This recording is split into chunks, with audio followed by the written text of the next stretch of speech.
Alhamdulillah, wassalatu wassalamu ala rasulillah wa ala alihi wa sahbihi wa mawala. A'udzu billahi minasyaitonir rajim. Bismillahirrahmanirrahim. Wal 'ashr. Innal insana lafi khusr illa alladhina amanu wa 'amilus solihati wa tawassaw bil haqqi wa tawassaw bis sabri. Faqala Nabi sallallahu alaihi wasallam, khairun nas man tala 'umruhu wa hasuna 'amaluhu wa syarrun nas man tala 'umruhu wa sa'a 'amaluhu. Hadirin sidang jamaah salat Jumat yang dirahmati Allah Subhanahu wa taala. Bersyukur kita kepada Allah yang masih memberikan pada kita kesempatan hidup di atas permukaan bumi ini. Bersyukur kita kepada Allah yang masih memberikan nikmat iman dan nikmat Islam. Bersyukur kita kepada Allah yang masih memberikan nikmat ukhuwah imaniyah. Bersyukur kita kepada Allah atas segala rahmat dan nikmat yang telah Allah berikan kepada kita. Begitu banyaknya rahmat dan nikmat Allah. Allah menyebutkan wa in ta'uddu ni'matallahi la tuhsuha. Dan jika engkau menghitung-hitung rahmat dan nikmat Allah, maka sungguh engkau tidak akan sanggup menghitungnya. Selawat dan salam pada Rasulullah Muhammad sallallahu alaihi wasallam yang merupakan uswah dan qudwah kita. Mencintai Rasulullah, mengamalkan sunnahnya di atas permukaan bumi ini. Semoga kelak kita menjadi umatnya yang akan mendapatkan syafaat dari beliau. Amin ya rabbal alamin. Jamaah rahimakumullah, mari sekilas kita mentadabburi surah Wal 'Asri yang barusan kita bacakan tadi. Jamaah rahimakumullah, mari kita lihat di awal surah Wal 'Asri ini terdapat huruf sumpah, yaitu huruf waw. Kemudian Al-'Asri itu sendiri adalah merupakan sandaran sumpah. Dalam kaidah ulumul Quran disebutkan bahwa setiap segala sesuatu yang menjadi sandaran sumpah Allah Subhanahu wa taala, maka yang menjadi sandaran sumpah tersebut adalah mengandung nilai yang cukup berharga, mengandung hal yang bermanfaat, dan menjadi perhatian kita apa yang menjadi sandaran sumpah Allah. Sama halnya misalnya ketika Allah bersumpah wadduha, demi waktu duha, berarti ada kebaikan pada duha tersebut yang harus kita ambil dan kita perhatikan. Ketika Allah bersumpah wan najmi, demi bintang, berarti ada nilai kebaikan pada bintang tersebut yang bisa diteliti dan ditelaah. Dan begitu banyak di dalam Al-Quran Allah bersumpah dengan sandaran sumpah tersebut. Kalau kita kaji, banyak manfaat yang bisa kita ambil. Pada surat Wal 'Asri Allah bersumpah demi masa. Ada apa dengan masa? Kenapa Allah bersumpah demi masa? Karena ternyata masa itu adalah sesuatu yang sangat penting dalam perjalanan kehidupan ini. Lihatlah kehidupan yang kita jalani. Diawali dengan masa ketika kita lahir. Setelah itu beranjak menjadi anak-anak. Setelah itu beranjak usia remaja. Dari remaja kemudian dewasa. Dan akhirnya kita menjadi orang tua.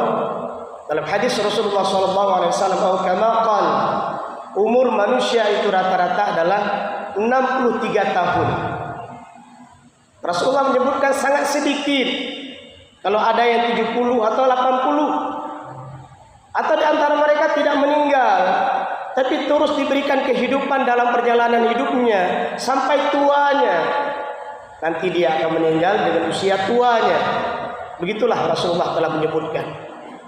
Maka oleh karena itu jamaah rahimakumullah, ketika Allah bersumpah dengan masa menjadi perhatian kita.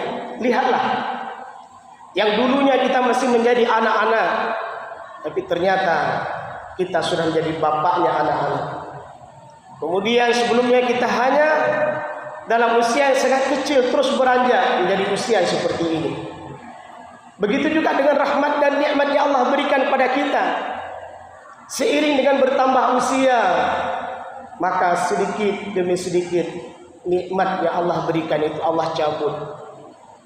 Penglihatan kita mulai berkurang, fisik kita mulai lemah, pendengaran kita mulai berkurang, penglihatan kita mulai berkurang. Maka Allah menyebutkan wa fi anfusikum afala tubsirun. Pada dirimu tidaklah engkau perhatikan. Ketahuilah, setiap kondisi yang kita alami, perubahan yang kita alami itu merupakan di sana ada kebesaran Allah. Maka perhatikan. Begitu juga dengan harta, pangkat dan jabatan. Allah berfirman, "Wa tilkal ayyamu nudawiluha bainan nas." Jadi pangkat dan jabatan tersebut itu digilir, diberikan, dan itu terus merata kepada semua orang. Hari ini bisa saja ada orang yang mendapatkan pangkat dan jabatan, tapi suatu hari kelak dia tidak punya pangkat dan jabatan, sudah diemban kepada orang lain. Wa tilkal ayyamu nudawiluha bainan nas. Lihatlah, tengoklah kerajaan-kerajaan terdahulu, penguasa-penguasa terdahulu, mereka semua sudah menghadap Allah Subhanahu wa taala. Hanya penguasa-penguasa yang baik, penguasa-penguasa yang cinta kepada Rabb, penguasa yang cinta kepada rakyatnya, maka mereka mendapatkan nikmat di dunia, mendapatkan nikmat di akhirat berupa syurganya Allah Subhanahu wa taala. Tapi lihatlah penguasa-penguasa zalim, penguasa-penguasa jahat, akhir hidup mereka Allah murka kepada mereka. Ada di antara mereka yang ditenggelamkan ke dalam laut, ada di antara mereka yang disiksa dengan berbagai macam bentuk siksaan. Akhir hidup mereka dalam bentuk murka Allah itu baru di dunia. Dalam hadis-hadis sahih disebutkan au kamaqal, tidaklah pemimpin zalim melainkan saat akhir kehidupannya nanti di yaumil akhirat dimasukkan ke dalam api neraka jahanam. Wal asr, demi masa. Perhatikan, orang baik, orang tidak baik sama-sama memiliki waktu 24 jam. Mereka memiliki masa, mereka memiliki waktu. Hanya saja kalau orang-orang baik, dia curahkan waktunya untuk mencari ridha Allah. Sejak dia bangun tidur, dia sudah berfikir bagaimana melakukan kebaikan. Saat dia berangkat ke tempat kerjanya, dia berfikir bagaimana melakukan kebaikan. Bahkan saat pulang ke rumahnya pun dia berfikir bagaimana melakukan berbagai macam kebaikan. Itulah orang baik. Sementara orang-orang yang tidak baik, mereka penuh dengan kezaliman dan kejahatan, dan tidak ada keberkahan pada hidupnya. Jamaah rahimakumullah, semua manusia yang melalui masa tersebut dalam keadaan merugi, kata Allah. Yang tidak merugi siapa? Illal ladzina amanu. Orang-orang yang hidupnya beriman kepada Rabb, memilih Islam sebagai agamanya. Berapa miliar jumlah manusia di atas permukaan bumi ini, dan berapa jumlahnya yang masuk ke dalam dinul Islam, berapa jumlah yang mereka menganut agama Islam, dan berapa sisanya mereka yang kafir, tidak masuk ke dalam dinul Islam. Maka ketahuilah, illal ladzina amanu, ketika mereka yang hidup di atas permukaan bumi ini memilih Islam sebagai agamanya, itulah orang yang beruntung. Dia sadar bahwa dari sebelumnya tidak ada. Kaifa takfuruna billahi wa kuntum amwata. Sebelumnya tidak ada. Fa ahyaakum. Kemudian Allah hidupkan di atas permukaan bumi ini. Tsumma yumitukum. Kemudian kamu itu akan mati. Tsumma yuhyikum, dihidupkan kembali. Nanti di hari akhirat kita akan menghadapi alam yang baru. Tsumma ilaihi turja'un. Semua kita akan kembali kepada Rabb kita. Allah menyebutkan wa kulluhum ati yaumal qiyamati farda. Semua kita nanti akan menghadap kepada Rabb dalam keadaan sendiri. Yauma yafirrul mar'u min akhihi wa ummihi wa abihi wa sahibatihi wa banihi. Pada saat itu kita tidak sanggup, tidak lagi berfikir siapa saudara saya, siapa anak saya, mana pasangan saya, tidak. Wa kulluhum atihi yaumal qiyamati farda. Kita menghadap Allah dalam keadaan sendiri, akan mempertanggungjawabkan amal kita yang telah kita di atas permukaan bumi dulu. Illal ladzina amanu. Yang beruntung adalah mereka yang hidup di atas permukaan bumi ini yang beriman. Bukan hanya beriman. Kalimat selanjutnya Allah menyebutkan wa amilus shalihat. Banyak orang beriman tapi tak beramal. Beriman tapi tak beramal. Nasihat yang kita sampaikan untuk diri kita semua. Apakah dia seorang ustaz, seorang tungku, seorang kiai, masyarakat biasa, sama saja. Sama saja. Tidak ada yang lebih. Kecuali inna akramakum 'indallahi atqakum, kata Allah. Yang lebih itu yang paling bertakwa. Setelah kita komitmen dengan iman kita, maka pertanyaan selanjutnya adalah wa 'amilus shalihat. Beramal soleh, beribadah kepada Allah. Ibadah itu dibagi kepada dua. Ada ibadah mahdhah, ibadah pokok. Wa iqamis shalah wa ita'iz zakah wa shaum ramadan wa hajjul bait. Dalam rukun Islam ibadah pokok. Kita berusaha untuk mempertahankan dan mengamalkan ibadah pokok tersebut. Kita belajar kembali bagaimana cara menjalankan ibadah pokok tersebut. Salat yang hari ini kita tegakkan, Masya Allah, itu ibadah pokok. Kemudian ghairu mahdhah, ibadah yang bukan pokok. Bersilaturahmi, berbuat baik kepada diri kita, kepada tetangga, kepada masyarakat kita, kepada bawahan kita. Semua amal soleh kita lakukan dengan niat mencari ridha Allah. Itulah ghairu mahdhah. Wa 'amilus shalihat. Itulah tugas kita hari ini. Beriman dan beramal soleh. Di samping kita sebagai khalifah yang diberikan tugas untuk mengatur alam ini, mengelola alam ini untuk memberikan manfaat kepada diri, keluarga, masyarakat, bangsa, agama dan negara. Wala tufsidu fil ardi ba'da islahiha. Jangan kamu melakukan kerusakan di atas permukaan bumi ini ba'da islahiha. Setelah Allah memberikan yang terbaik kepada kita, alam yang begitu indah, pohon-pohon, gunung, bebatuan, sungai, laut, semua itu nikmat Allah yang harus kita jaga, kita pelihara, jangan dirusak. Wala tufsidu fil ardi ba'da islahiha. Wa ma khalaqtul jinna wal insa illa liya'budun. Beribadah kepada Rabb. Kemudian ini ja'alun fil ardi khalifah. Kita juga sebagai khalifah mengatur, mengelola alam ini demi kemaslahatan bangsa, agama dan negara. Ketahuilah, Indonesia memiliki sumber daya alam yang luar biasa. Di bawah tanah kita punya kekayaan alam.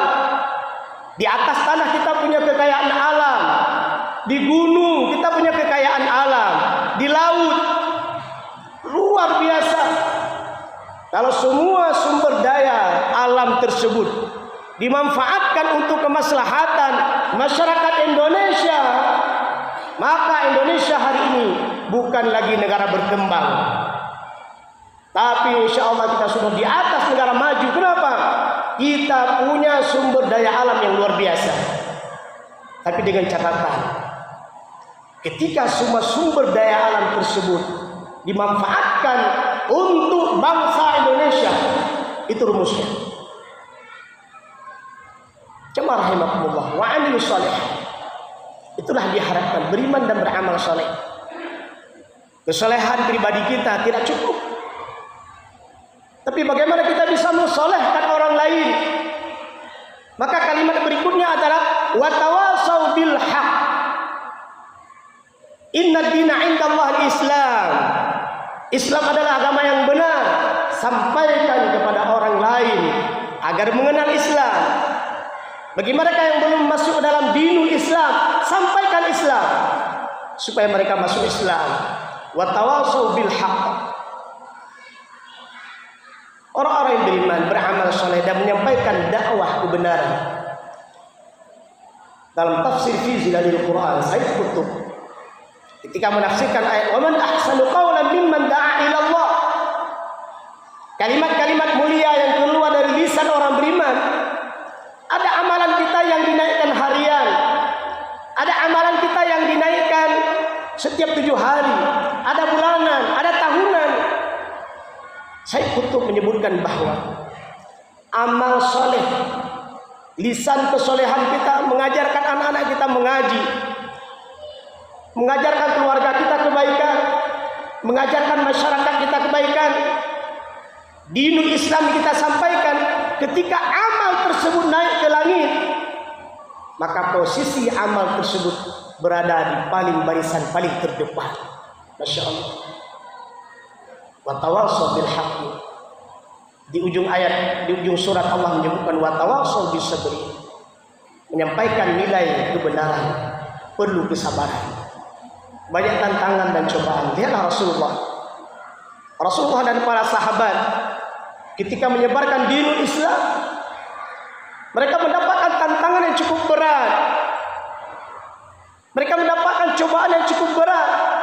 Mereka mengorbankan jiwa, harta, tenaganya untuk menyebarkan dakwah. Maka ketika kita menjadi sebagai umat Nabi Muhammad, maka salah satu tugas kita adalah sampaikan dinul Islam dengan penuh kesabaran.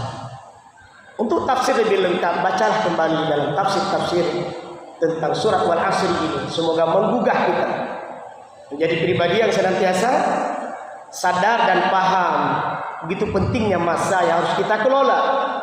Bagaimana mengelola masa? Dengan beriman, beramal soleh, berdakwah di jalan Allah dengan penuh kesabaran di dalamnya. Semoga bermanfaat.